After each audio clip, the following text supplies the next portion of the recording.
casting a shadow out across the lunar surface.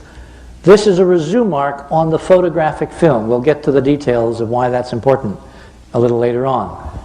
The fact is that under the standard model of the moon, under the incessant bombardment which has cratered every object we have photographed all across the solar system, this object literally cannot exist.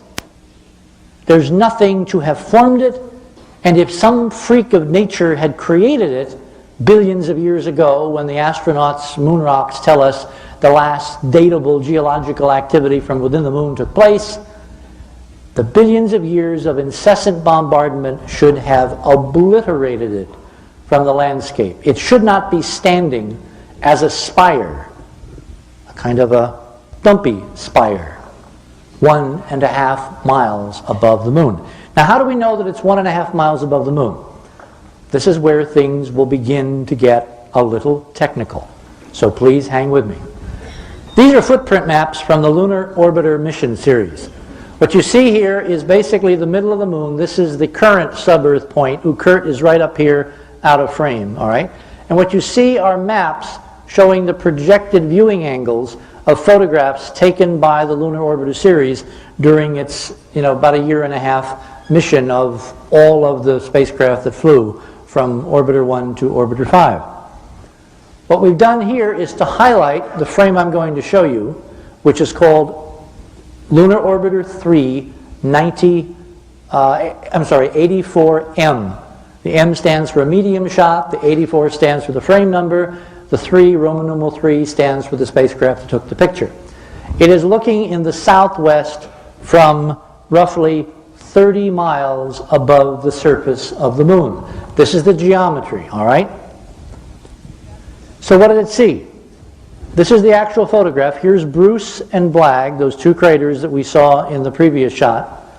The little framelets, because remember, this picture was composed of actual film shot in the spacecraft, scanned electronically, and radioed back to Earth, where it was reconstructed on ground television equipment. What you see here is the curving horizon. You see the southwestern edge of Sinus Midi, and you see these two little craters which are about 5 miles across. As we zoom in, now here's the edge of Sinus Midi, here's the horizon. What you're going to see up there at the edge is what we're calling the shard. This is the geometry, all right? Here you have the spacecraft.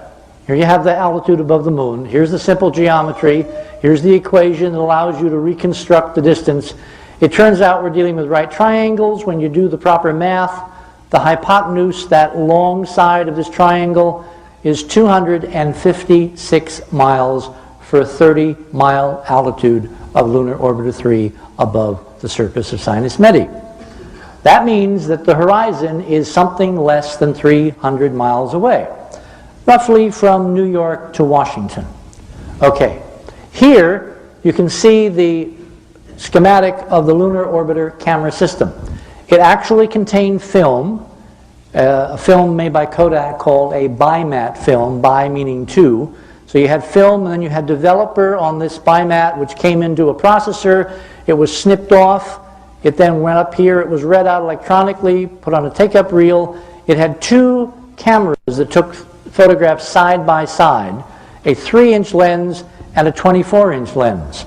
The resolution looking at the horizon of the 3-inch lens was on the order of maybe a football field or two. The resolution of the narrow-angle camera would be roughly 8 times better. 8 into 300 feet is what? All right? So, here we have the shard. Now, what in the world is this thing doing sticking up above the surface of the moon? I mean, look at this. These are splotches, by the way. These are little dropules of water on the film as it was being processed in zero-G. It's very easy to eliminate them from real objects. There it is sticking up above the moon. Well, as we began to look at it very closely, we began to notice that there appears to be structure inside. And if you notice here, there appears to be a regular geometric pattern of little boxes, little cubicles, and they appear to be eroded as if you had a kind of a crystalline surface which you had beaten and beaten and beaten to death with some kind of erosive mechanism, and it is whittled away, and in parts you can actually look into the interior and see cubical regular divisions inside in the shadows. And if you look at the surface, there appear to be multiple layers of transparent material through which you are looking. Obviously, very, very un-lunar-like by any of the standards of the Apollo and other reportage that we've had over the last 30 years. Okay? Well, that drew our attention. Now, as you overexpose this film, and this is the surface, all right, you begin to notice a very funny thing. This, by the way, is a frame line. The frames run like that, and the scans were along the film like that. So it's important to note that this does not orient with the scan lines of the film, nor, this is a mark that I put on in our own processing, don't worry about that. This is a little resume mark which was imprinted on the film before it left the Earth. There's a geometric array. There's another one way out over there, another one way up there. And by knowing the geometry of this array of little stars, if there had been any distortions in the reconstruction process back on the ground, NASA could have used this preset grid to reestablish the correct geometry of the photograph. That's why the little marks are put on the film, pre-exposed before the spacecraft leaves the ground. Okay? So, what's this?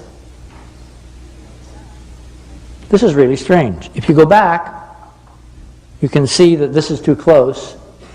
But here, there's just a kind of, it almost looks as if it was one of these, all right? Except there's this one. See the grid? 1, 2, 3, 4. See this grid? So, what is this? This is really kind of curious. So we did some enhancements. Now, what do I mean by enhancements?